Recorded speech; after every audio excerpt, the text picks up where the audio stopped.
Ma prochaine invitée, c'est Renée Hébert de la Maison de l'Arc-en-Ciel, qui est, me le dit avant d'entrer en ondes? Agente d'information. Agente de formation. D'information pour le volet autisme Chaudière-Appalaches. Bon. Coordonnatrice, c'est bon aussi. Bonjour Renée. Salut. Bienvenue chez nous. Oui, merci. Une fois par année, tu viens nous visiter. Oui. Parce qu'avril, c'est le mois de l'autisme. D'ailleurs, vous voyez à l'écran les petites capsules, saviez-vous que? Parce que on commence à être de plus en plus informé sur le sujet, mais avant ça, l'autisme, c'était gardé, c'était secret. Pourquoi, méconnu. Renée, c'était comme ça? Bien, on va dire méconnu, parce que l'autisme, on a identifié l'autisme, ça fait pas tellement longtemps. On a commencé à parler d'autisme dans les années 40. Donc, ça prend quand même du temps, hein? La science, la recherche. Dans le fond, les enfants, à l'époque, étaient considérés comme déficients intellectuels. Donc, on a précisé le diagnostic tranquillement, pas vite. On s'est aperçu que ce n'était pas nécessairement de la déficience intellectuelle, mais plutôt pour une certaine partie de l'autisme. Donc, tranquillement, pas vite, là, c'est ça. C'est comme ça qu'on a commencé à parler d'autisme ou de syndrome d'Asperger, parce qu'en parallèle aussi, en même temps, il y avait d'autres recherches qui se faisaient et on s'est aperçu justement qu'il y avait quand même une partie de ces personnes autistes-là qui avaient quand même une intelligence normale, supérieure. Donc, c'est eux qu'on appelle les Asperger.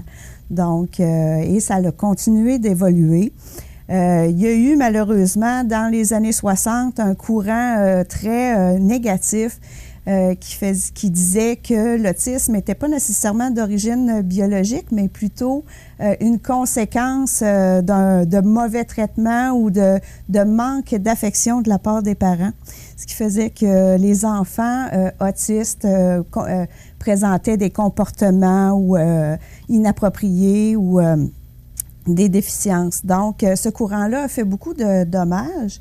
Et même jusque dans les années 80-90, on entendait encore ce genre de réflexion-là. Probablement que vous avez déjà entendu parler des mères réfrigérateurs. Donc, c'est pas beau, hein? C'est pas très beau, mais heureusement, on a eu beaucoup de recherches, beaucoup de développement dans les 20 dernières années qui a fait que, justement, on a rétabli la situation plus positivement. Et puis, on est maintenant à peu près tous d'accord pour l'origine biologique de l'autisme. Donc, l'autisme, c'est un trouble neurodéveloppemental. C'est pas un trouble comportemental. Ce n'est pas une maladie non plus. C'est vraiment un handicap, une condition qu'on a dès la naissance. Donc, on est autiste et on meurt autiste. Bon, c'est ça que je voulais te demander. C'est ça. Là, je vais dire-tu parce qu'on se connaît quand même très bien. Oui. Je suis très impliqué avec la Maison Je m'excuse pour d'Arc-en-Ciel. la longue introduction, mais des fois, c'est non, mais bien de correct mettre la table. Il faut le mentionner aux gens qui nous regardent. Tu as un enfant autiste. Oui. Et il se débrouille très bien parce que moi, j'ai eu l'occasion une soirée, un souper bénéfice. Alors que c'est lui qui était... c'est lui qui faisait la musique, la disco mobile. Mais pourquoi, justement, que ça a été aussi caché? Qu'est-ce qui a fait que ça a changé, Renée? Bien, en fait, on en parle beaucoup plus. Hein? On sensibilise davantage. C'est qu'à un moment donné, justement, surtout les familles, les parents se sont dit, c'est pas vrai qu'on va garder nos enfants cachés toute leur vie. Puis justement, parce qu'on s'apercevait aussi que ces enfants-là avaient beaucoup de potentiel. Donc, au niveau du mois de l'autisme, là, ça fait à peu près 30... Bien, en fait, on fête le 35e anniversaire au Québec du mois de l'autisme. Donc, c'est un peu avec ces courants-là aussi qu'on a commencé plus à sensibiliser et la population a pu se mettre plus en contact avec qu'est-ce que c'est l'autisme.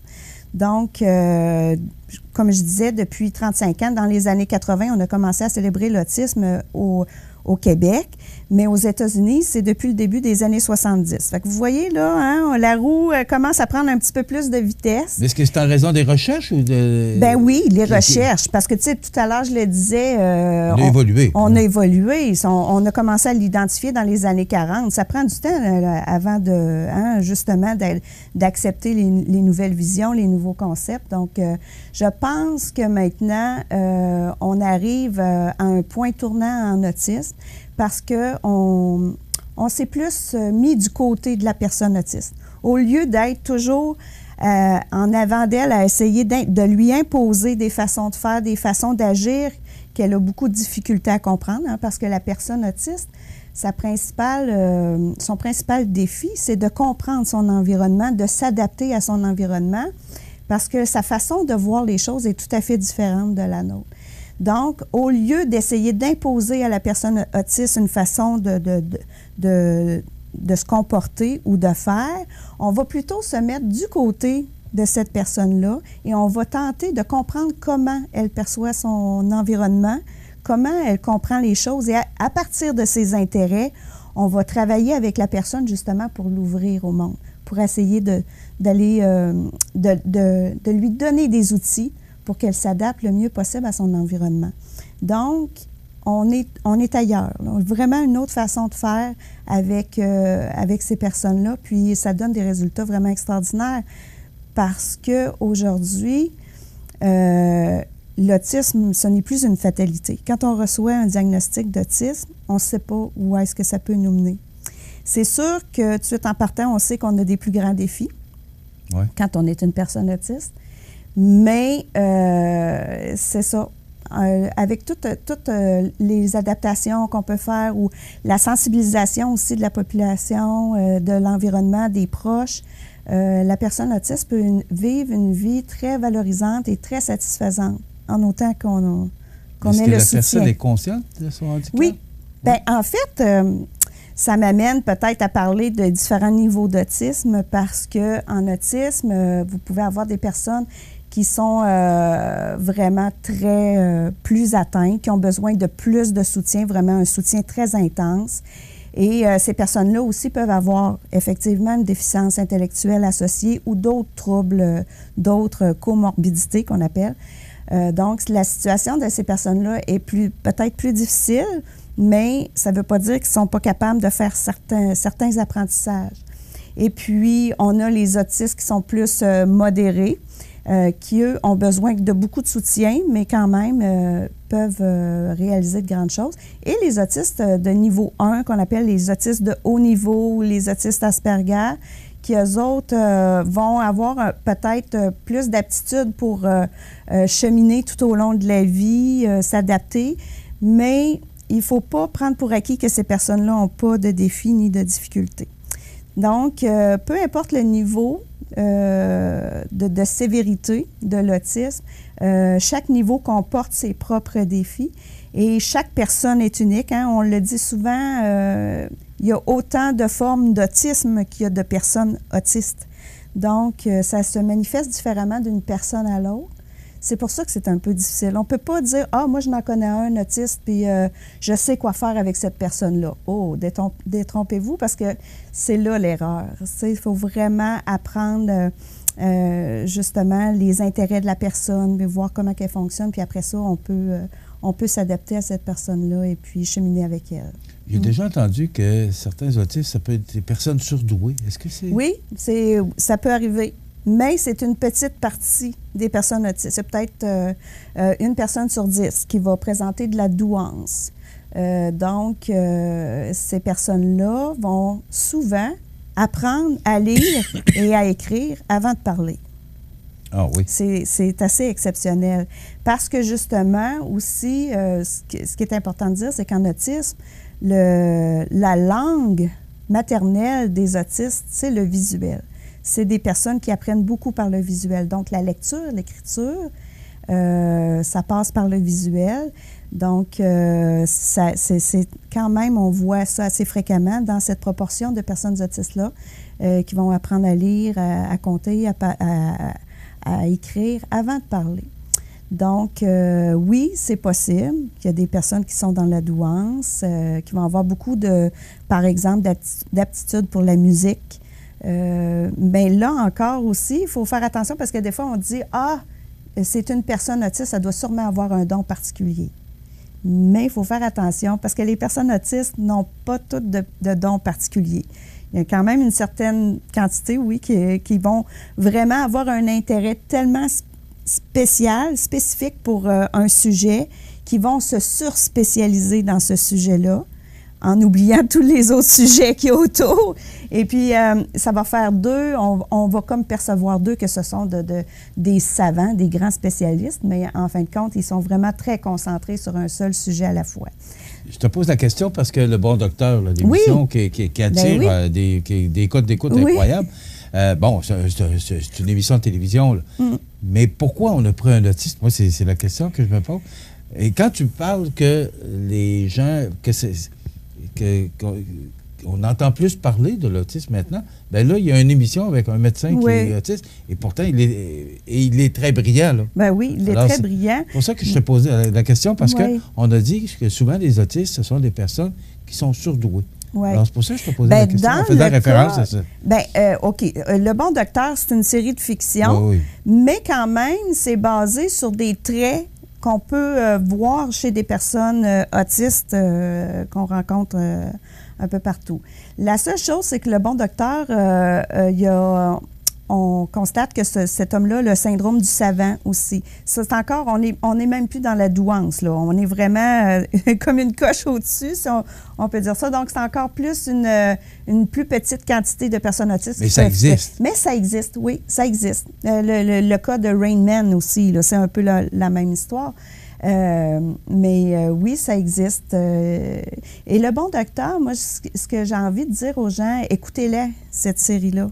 C'est bien parce que, dans le fond, ça met en lumière l'autisme, mais aussi, ça amène le fait que les personnes autistes, c'est pas parce qu'ils ont des comportements bizarres qu'ils ne peuvent pas apporter un plus à la société. Hein? Donc, effectivement, c'est une série à regarder en se disant, bien, c'est pas toutes les personnes autistes qui sont comme Le Bon Docteur, mais quand même, ça permet de sensibiliser, puis c'est très bien. Tu l'as mentionné aussi qu'il y avait différents... Il y a différents niveaux, oui. On va s'arrêter quelques instants, puis après quoi, on va revenir sur le mois de l'autisme, qu'est-ce qui se passe durant le mois d'autisme. Et comme parent aussi, j'aimerais savoir comment on reçoit, ou comment tu as reçu cette nouvelle-là, ou si on peut appeler ça une nouvelle, là, mais on revient avec notre invité René Hébert de la Maison de l'Arc-en-Ciel.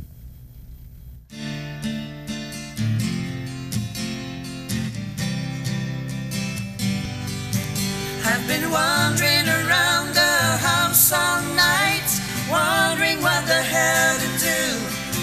Yeah, I'm trying to concentrate, but all I can think of is you.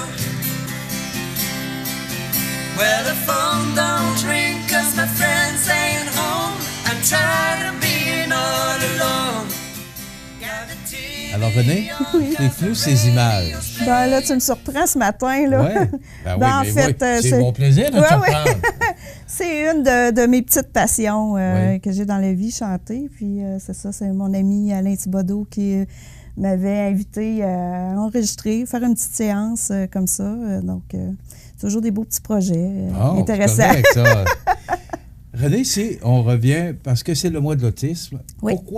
Pourquoi un mois pour l'autisme? Bien, c'est ça. En fait, justement, c'est un mois qui est vraiment dédié à la sensibilisation. C'est qu'on veut faire connaître qu'est-ce que c'est l'autisme. Et puis, mettre en lumière le potentiel des personnes autistes. Peu importe aussi le niveau de sévérité qu'ils ont. Les personnes autistes ont beaucoup de choses à apporter. Et puis, c'est pour ça que c'est important, justement, de mettre en lumière leur capacité.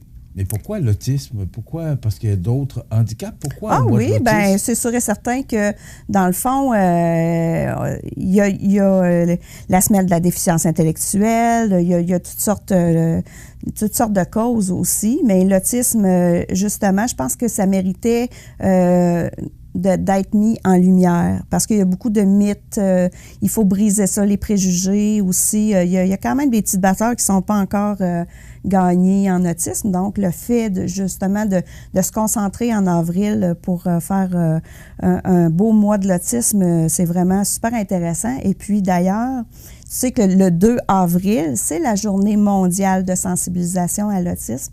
Et cette année, on a fait une activité vraiment exceptionnelle avec le groupe de parents. Ici, à Montmagny, on a un groupe de soutien pour les parents. Et puis, ce petit groupe de soutien-là, ils ont dit on devrait aller faire de la sensibilisation à l'école, à Louis-Jacques Cazot, à l'école secondaire. Donc, ça nous a amené, l'école nous a proposé de faire la fameuse journée sans polo à l'école secondaire pour justement en profiter pour mettre la cause de l'autisme de l'avant. Donc, on a passé une belle journée à l'école secondaire Louis-Jacques Cazot le 2 avril dernier. Les jeunes, ils ont été vraiment très participatifs. Franchement, sensible. Très sensible. Je pense que oui, les jeunes, ils sont quand même bien sensibilisés à la différence. Je pense que là où est-ce qu'on a encore un peu de travail à faire, là, c'est au niveau des adultes. Là, les gens, tu sais, génération de 30, 40, 50, là, c'est ces gens de cette génération-là. Qui ont appris plus tard, eux, c'était quoi l'autisme? Oui, c'est ça, les jeunes, ils baignent là-dedans. Parce que, tu sais, dans le fond, les enfants, maintenant, sont de plus en plus intégrés en classe régulière aussi. Hein? Donc, ça amène les jeunes à être très, très souvent en contact avec la différence, puis c'est merveilleux. C'est très bien. Donc, la sensibilisation, bien, c'est ça, c'est à tous les niveaux. Et puis, tantôt, on parlait justement du potentiel des personnes autistes qui peuvent apprendre toute leur vie. Et au niveau de l'emploi aussi, on a beaucoup de... Il faut sensibiliser aussi les employeurs à la condition des personnes autistes parce que c'est des personnes qui peuvent être... Est-ce qu'il y a de l'ouverture à ce niveau-là pour l'emploi? Il y en a, mais il y a de l'ouverture parce qu'il y a pas... Quand on approche quelqu'un, un employeur, il n'y a pas personne qui va dire non, moi, je ne veux pas prendre de personne. Mais quand c'est le temps de passer à l'action, il y a un petit peu de réticence. Et je pense que c'est la peur, peut-être, ou, tu sais, c'est sûr et certain que ça demande intégrer une personne autiste au travail. Il y en a qui vont avoir beaucoup de capacités d'adaptation, ça va être très rapide. Il y en a d'autres qui vont avoir besoin d'un petit peu plus d'encadrement ou de mesures d'adaptation. Puis c'est un petit peu là où est-ce que ça freine un peu les ardeurs parce qu'on a peur que ce soit trop compliqué. Mais en fait, c'est pas si compliqué que ça. C'est juste qu'il faut comme se donner la peine de passer par-dessus la petite barrière. Puis, et c'est ça, les personnes autistes ont de très grandes qualités au travail. Hein? C'est des personnes qui sont très assidues, très honnêtes, même tellement honnêtes qu'ils vont aller dire au patron qu'il a fait une erreur. Assidue, honnête, très constante au travail aussi. C'est des gens qui sont très bien dans les routines, hein, les personnes autistes. Donc, un travail qui va demander une certaine routine, une certaine rigueur, ils vont être super excellents là-dedans. Donc, mais tu sais, là, je nomme quelques caractéristiques, mais ça ne veut pas dire les personnes autistes ont beaucoup de talent aussi en informatique. Mais ça ne veut pas dire de toutes les envoyer en informatique. Là, hein? Ils peuvent faire toutes sortes de choses. Chacun de leurs forces. Exactement. Aussi. Beaucoup de force. René, tu as un garçon qui est autiste. Comment on apprend ça? Comment on prend ça comme parent? D'abord, on apprend ça quand? Bien, en fait, moi, pour ma part, je l'ai appris. Henrik avait peut-être aux alentours de 7 ans quand on a eu le diagnostic, mais ça faisait quand même 3 ans là, que j'étais en démarche pour savoir qu'est-ce qu'il y avait au juste. Parce que c'était un enfant qui ne parlait pas. C'est ça, les signes, parce que pour les gens qui nous regardent. Les signes, souvent, ce qu'on remarque dans la petite enfance, c'est des enfants qui ne parlent pas, qui ont de la difficulté à regarder dans les yeux, ou même s'ils le regardent dans les yeux, des fois, c'est un regard qui est comme plutôt fuyant ou vide, là, tu sais. C'est des enfants qui ont beaucoup de gestuels, des rites, s'amusent avec leurs jouets, vont aligner leurs jouets, vont se balancer beaucoup. Moi, dans mon cas, Henrik, il aimait beaucoup se balancer, mais pas se balancer sur lui-même, il faisait de la balançoire. Là. Puis même encore aujourd'hui, si on y présente une balançoire, je pense que c'est comme un petit rêve caché. Mais en fait, oui, c'est ça. C'est un peu le genre de signe qu'on peut remarquer au début. Et puis, des fois, comme moi, j'ai eu le temps de me préparer parce que j'avais un doute.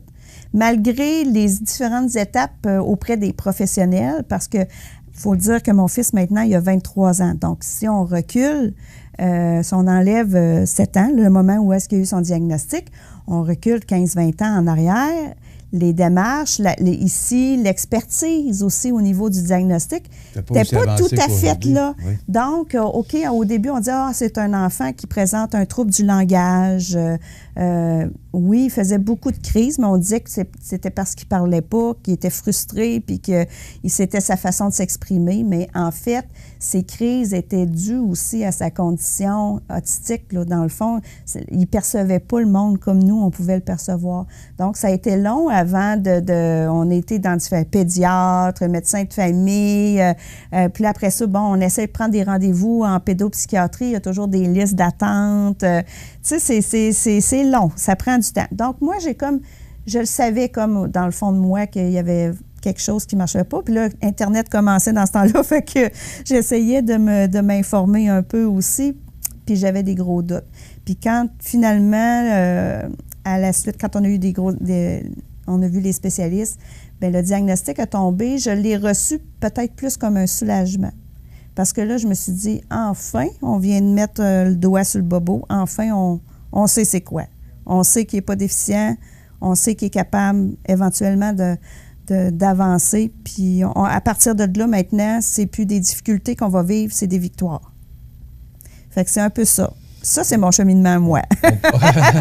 On pourra jaser bien longtemps, c'est déjà tout le temps qu'on a. La maison L'Arc-en-Ciel, qui est une maison répit rapidement, là, en quelques secondes, c'est 288-3055. C'est ça. C'est une maison de répit pour les gens qui ont des enfants avec certains handicaps ou des enfants ou des parents avec certains handicaps. On peut communiquer avec vous en tout temps? Oui, en tout temps. Puis c'est ça, là, bien, comme c'est le mois de l'autisme, on a encore des activités qui s'en viennent. 13 avril à Lévis, la journée régionale autisme Chaudière-Appalaches. 27 avril à Lévis aussi, la marche pour l'autisme, la marche de sensibilisation. Donc, vous avez toutes les informations sur la page Facebook de l'Arc-en-Ciel, d'Autisme Chaudière-Appalaches et sur le site Internet de l'Arc-en-Ciel. On a reçu Jason, le nouveau patron, récemment. Et vous et toute votre équipe, félicitations pour ce que vous faites, merci, le beau travail que vous réalisez. Oui, on travaille fort. La maison L'Arc-en-Ciel à Montmagny, dont René fait partie, mais quelle équipe et quels gens dynamiques. Les abeilles. Bien, merci. Alors voilà, ça complète, c'est le mois d'autisme, donc vous allez continuer à avoir des capsules sur nos ondes avec justement René Hébert.